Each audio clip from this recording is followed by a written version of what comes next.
আসসালামু আলাইকুম সবাইকে। আশা করি সবাই ভালো আছেন, সুস্থ আছেন। আজকে খুবই গুরুত্বপূর্ণ একটা বিষয় আলোচনা করব, যেটা ইতিমধ্যে আপনারা ভিডিও থাম্বনেল বক্সে দেখতে পেয়েছেন। আজকে আমাদের আলোচনার বিষয় হচ্ছে, আপনি যদি বর্তমানে বিকাশে ক্যাশ আউট করে থাকেন, সেক্ষেত্রে 8 টাকা 50 পয়সা চার্জে আপনি কিভাবে ক্যাশ আউটটি করতে পারবেন, পুরো বিষয়টি আমরা আজকে বিস্তারিত আলোচনা করব। তাই অবশ্যই পুরো ভিডিওটি দেখবেন, আমরা আশা করব আপনারা এখান থেকে বুঝতে পারবেন।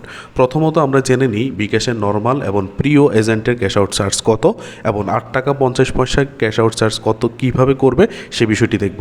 আপনারা দেখতে পাচ্ছেন যে আপনাদের জন্য খুব সুন্দর করে আমরা একটি বিষয় সাজিয়ে রেখেছি।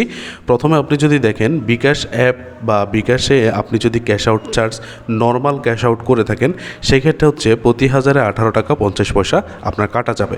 এবং যে কোনো এজেন্টের থেকে আপনি যদি অ্যাপ কিংবা *247 ম্যানুয়াল সিস্টেমের মাধ্যমে ক্যাশ আউট করে থাকেন, সেই ক্ষেত্রে আপনার 18 টাকা 50 পয়সা ক্যাশ আউট চার্জ কাটা যাবে। এখন কথা হচ্ছে, আপনি যদি প্রিয় নাম্বার থাকে, আপনার যদি কোনো এজেন্টের সাথে প্রিয় করা থাকে, সেই ক্ষেত্রে আপনার ক্যাশ আউট চার্জ কত আসবে। আপনি যদি কোনো এজেন্টের সাথে প্রিয় করে থাকেন, সেই ক্ষেত্রে আপনার ক্যাশ আউট চার্জ 13 টাকা 95 পয়সা। তবে প্রিয় এজেন্ট নাম্বার থেকে আপনি যদি প্রতি ক্যালেন্ডার মাস মানে 1 থেকে 30 তারিখ পর্যন্ত সর্বোচ্চ 50,000 টাকা পর্যন্ত আপনি কিন্তু 13 টাকা 95 টাকা ক্যাশ আউট চার্জে আপনি টাকা উত্তোলন করতে পারবেন।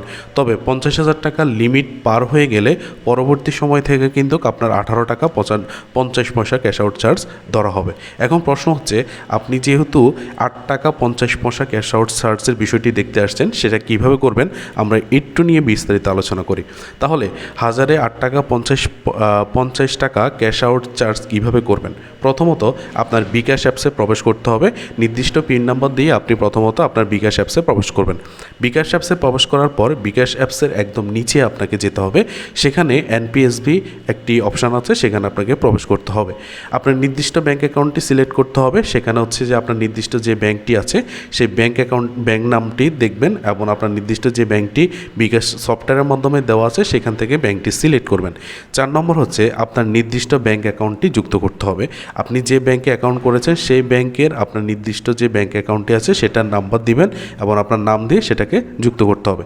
5 নম্বর তারপর আপনার নির্দিষ্ট পরিমাণ টাকা সেখানে ট্রান্সফার করলে, আপনি যদি 1000 টাকা বা 2000 টাকা 3000 টাকা করে ট্রান্সফার করেন, প্রতি 1000-এর চার্জ 8 টাকা 50 পয়সা দেখা যাবে। 6 নম্বর পরবর্তীতে আপনি ব্যাঙ্ক অ্যাকাউন্ট থেকে বিনা চার্জে টাকা উত্তোলন করে নিতে পারবেন। প্রথমত বিকাশ থেকে আপনার ব্যাঙ্ক অ্যাকাউন্টে টাকা ট্রান্সফারের ক্ষেত্রে 8 টাকা 50 পয়সা যে চার্জটি কাটা যাবে, সেটা শুধুমাত্র বিকাশ থেকে আপনার ব্যাঙ্ক অ্যাকাউন্টে টাকা পৌঁছানো পর্যন্ত।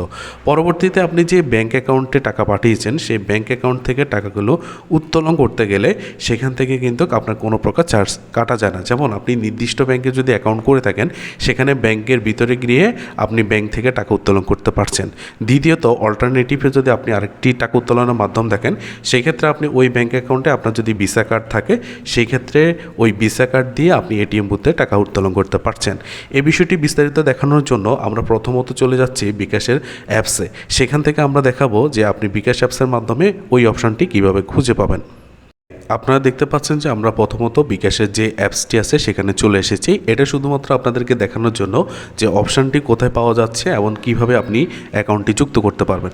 আপনি দেখতে পাচ্ছেন যে বিকাশে প্রবেশ করার সাথে সাথে এখানে অনেকগুলো অপশান আছে, তবে এই অপশানগুলো নয়, আমরা চলে যাব একদমই নিচে। আপনি যদি একটু নিচে আসেন, সেখানে দেখতে পারবেন যে আপনার অন্যান্য সেবাসমূহতে আসার পরে আপনি দেখতে পাচ্ছেন এনপিএসবি নামে যে অপশানটি আছে, এই এনপিএসবিতে আমরা ক্লিক করব।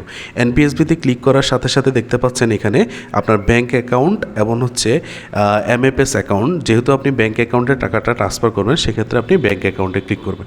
এখানে দেখতে পাচ্ছেন যে ব্যাঙ্ক অ্যাকাউন্ট যোগ করুন একটি অপশান আছে, সেই ক্ষেত্রে আপনি ব্যাঙ্ক অ্যাকাউন্ট যোগ করুন। এখন এখান থেকে যে ব্যাঙ্কগুলো আছে, আমরা দেখতে পাচ্ছি যে বিকাশের সাথে সংযুক্ত শুধুমাত্র 23টি ব্যাঙ্ক আছে। সেই 23টি ব্যাঙ্ক কিন্তু আপনাকে এই 23টি ব্যাঙ্কের যে কোনো ব্যাঙ্কে যদি আপনার অ্যাকাউন্টটি থেকে থাকে, সেক্ষেত্রে আপনি সেই ব্যাঙ্কটি সিলেক্ট করতে হবে। সিলেক্ট করার জন্য আপনি দেখতে পাচ্ছেন তারা বলছে, যাচাইয়ের জন্য আপনার চেহারাকে স্ক্যান করতে হবে, অঙ্গভঙ্গি করার নির্দেশনাগুলো যেভাবে দিয়েছে সেভাবে আপনি যুক্ত করবেন। এরপরে যাচাই করা শেষ হয়ে গেলে আপনি এখান থেকে শুরুর অপশানটি ক্লিক করতে পারেন। শুরুর অপশানটি ক্লিক করে আপনি এই ফর্মালিটিকেই মেনটেন করতে হবে। ফর্মালিটি মেনটেন করার পরে যখন আপনার কিন্তু এখানে যখন যুক্ত হয়ে যাবে তখন বেনিফিশিয়ারি ম্যানেজমেন্ট যেটা এখানে করতে হবে। এখানে করার পরে আপনি দেখতে পাবেন এখানে কিন্তু উপরে একটি অ্যাকাউন্ট থাকবে, সেই অ্যাকাউন্টটি কিন্তু আপনাকে দিতে হবে। আপনি চাইলে এখানে অ্যাকাউন্ট যোগ করুন ক্লিক করে কিন্তু এখান থেকেও কিন্তু আপনি অ্যাকাউন্টটি যুক্ত করতে পারবেন একইভাবে একই সিস্টেমে। পরবর্তী ধাপে আপনি যখন এখানে যে অ্যাকাউন্টটি পেয়ে যাবেন সেই অ্যাকাউন্টে যখন আপনি টাকাটা ট্রান্সফার করবেন বা সেই অ্যাকাউন্টে ট্রান্সফার করার পরে আপনি দেখতে পাবেন সেখানে প্রতি 1000-এ 8 টাকা 50 পয়সা করে চার্জ কাটা যাচ্ছে। এই ছিল আজকের বিস্তারিত।